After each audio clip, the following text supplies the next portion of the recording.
Good morning সবাইকে।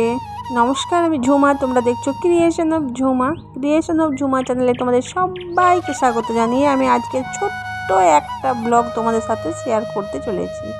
আজ ঘুম থেকে উঠে প্রথমেই দরজা খুলে বাইরে সূর্যের আলো দর্শন করলাম, কারণ ঘুম থেকে উঠে যদি সূর্যকে দেখা হয় বা সূর্য প্রণাম করা হয় তাহলে নাকি খুবই শুভ। তো সেটাই মেনে চললাম আজকে। তারপরে দেখো আমার হাতে চলে এসছে ঝাঁটা, মানে সংসারের যাবতীয় যা কাজ চলে এসছে আমার হাতে, আর সব কিছু গুলিয়ে গুছিয়ে আমাকেই করতে হবে। সংসারটা যখন আমার, কাজও আমার, দায়িত্বও আমার, সবই আমার। আর এই আমার করেই হয়েছে এত মরণ মুশকিল। এই আমার, সেই আমার সব কিছুই আমার। কিন্তু যখন আমি শেষ হয়ে যাব তখন কাল থেকে কিন্তু আমার আর কিছুই থাকবে না। এটাই হচ্ছে বাস্তব। আর এটা আমি নয়, সবার সাথেই হয়ে চলেছে, কিন্তু তাও আমার করতে কিন্তু আমরা ছাড়ি না। যাই হোক, দেখো আজকের কাজকর্মটা করছি বেশ ফুল এনার্জি দিয়েই। সকাল শুরু করে দিয়েছি। সকালের কাজগুলো এরকম এনার্জি দিয়েই প্রতিদিনই হয়। খুবই কম হয় যে আমার শরীর চলে না বা শরীর কাজকর্ম আমি করতে পারি না। তো যাই হোক, আজকের কাজকর্মটা কিন্তু ফুল এনার্জি। আমার কাজের মধ্যেই তোমরা সেটা বুঝতে পারবে। বাসন ছিল এক গাড়ি, প্রায় প্রচণ্ড বাসন। এত বাসন যে কী করে হচ্ছে কি জানি, অথচ দেখো রান্নাটাও আমিই করি, বাসনও অবশ্য আমিই করি। মজা করলাম, হ্যাঁ। আসলে দুবারকার বাসন জড়ো হয়ে থাকে, তো সেই জন্য এতগুলো বাসন। বাড়ি দিকে না খুব প্রচণ্ড রোদ, আমি বসে কিন্তু ওখানে বাসনগুলো মাজতে পারছি না, তাই গলিটার মধ্যে বাসন এনে, জল এনে, সব রকমের খাটালি করে, পরিশ্রম করে তারপরে এখানে আমাকে বাসনগুলো ধুতে হচ্ছে। কিন্তু এখানে বাসন ধোয়ার একটা গুণ আছে যে সব কিছু গলিটার পরিষ্কারও হয়ে যায়, আর যে ড্রেনটা সেটা একবারও এক হাতে পরিষ্কার হয়ে যায়। ড্রেন ঠিক বলবো না, এই ড্রেনটার মধ্যে কিন্তু শুধু আমার চা পাতার জল ছাড়া আর কিচ্ছু যায় না। রান্নার জল, চা পাতার জল, আর আমরা একটুখানি মুখ হাত ধুই, সেই জলটাই আসে। তো দেখো তারপর চলে এসেছি ঘরগুলো মুছতে, আর বেশ গায়ের জোর লাগিয়ে কিন্তু ঘরগুলো মুছে নিচ্ছি। আর এই গরমে গায়ের জোর খাটিয়ে পুরো এনার্জিটাই কিন্তু আমার নষ্ট হয়ে গেল। সকাল থেকে যতগুলো কাজ করলাম একটাও এনার্জি নষ্ট হয়নি, এই ঘর মোছাতে যত এনার্জিটা আমার পুরো চটে গেল।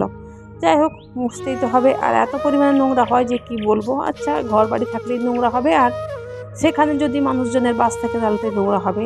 আর সেটা কিছু করার নেই, এটাই জীবন। দৈনন্দিন জীবনে এগুলোই চলে থাকে। সমস্ত কাজকর্ম সেরে চলে এসেছি আমি এখানে। চান করে সিঁদুরটা পরে নিচ্ছি। আর সিঁদুরটা পরে নেওয়ার পর তারপরে যাব আবার অন্য কাজে। এখানে তোমাদের দাদাভাইকে বলেছিলাম যে তুমি একটুখানি বাইরের যে ড্রেনটা আছে, উঠোনের জল তো জমা হয়ে যাচ্ছে, তোমরা দেখেছো, কিন্তু যাচ্ছে না। সেজন্য বললাম ঘাসগুলো একটু পরিষ্কার করে দিতে, তো সেই জন্য আমাকে দেখিয়ে দিতে হলো আজকে। তো দাদাভাই এখানে পরিষ্কার করছে। আর আরেকটা জিনিস দেখাচ্ছি, কতগুলো বাচ্চা দেখো তোমাদের দাদাভাইকে এসে বলছে যে কি এখানে পরিষ্কার হচ্ছে, আমরা পরিষ্কার করব, একটু পরেই সেটা দেখতে পাবে। তোমাদের দাদাভাইকে আমি দেখিয়ে দিচ্ছি যে এই জায়গায় পরিষ্কার করো, ওই জায়গায় পরিষ্কার করো, নাহলে দাঁড়িয়ে থেকে পরিষ্কার না করালে কি হয় বলো তো, পরিষ্কার করতেই চাই না। আর এটা আমি অনেকদিন থেকেই বলে আসছি, কিন্তু ও কিন্তু পরিষ্কার করতেই চাইছে না।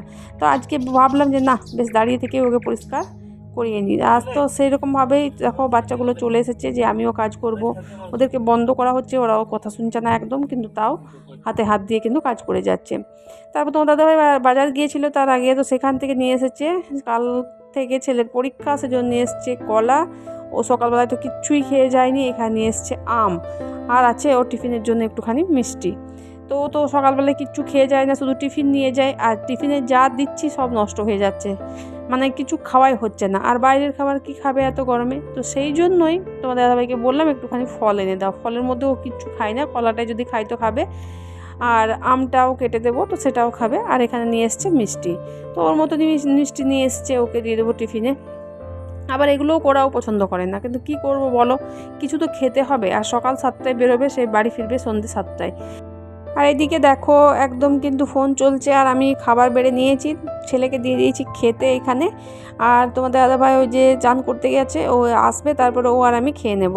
তো এটা হচ্ছে আজকের যা পেরেছি একটুখানি মেনু হয়েছে। তো আমাদের হয়েছে মাছের ঝোল, ছেলের হয়েছে ডিমের ঝোল। তো 3টে প্রাণী, কিন্তু মুখ সবারই আলাদা আলাদা রকম আছে, প্রতিদিন করতে পারলেই হলো। তো আমি যেদিন পারি সেদিন করে দিই, আর যেদিন পারি না সেদিন বলি ওই একটাতেই সবাই মিলে খেয়ে নে বাবা, যা পারবি। তো যাই হোক, চলো বন্ধুরা, আজকের ভিডিওটা আমার এই পর্যন্তই। দেখা হচ্ছে তোমাদের সাথে পরের কোনো নেক্সট ভিডিওতে।